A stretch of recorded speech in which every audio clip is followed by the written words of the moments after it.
I'm here at Bruce's Mill Maple Syrup Festival. Behind me there, they're boiling down some sap to create some syrup.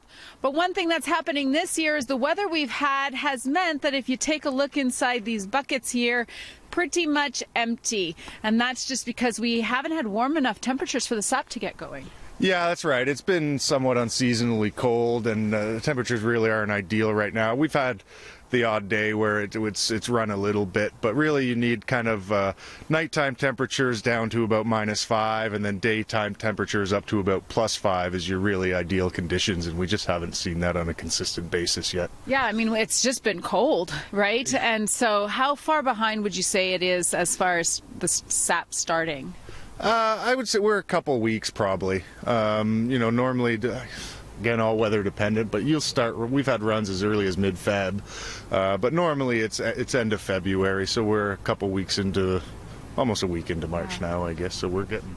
What does that mean for producers when the sap is flowing this late, and does that have an effect on production? It could, yes. So your season could end up being shorter, depending on how quickly the weather changes, and if we're lucky, we'll see the same. You usually get about 30 days worth of flow. So if the weather kind of changes on a slower bit of a pace, you may still get those 30 days. But if we get a sudden change, like what is potentially likely to happen, then we may see a bit of a shorter season. Well, even though the sap's not flowing and that season might be shorter, that doesn't mean that the festivals aren't ongoing here. And so there's lots of things to do if you go out to all of the maple syrups around the province, right?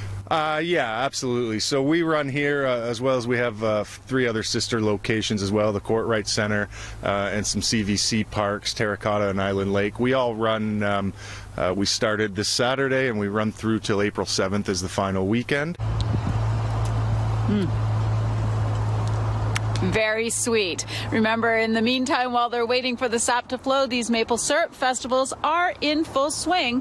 For a full list across Southern Ontario, you can go to our website, citynews.ca/extras. At Bruce's Mill, Audra Brown, City News.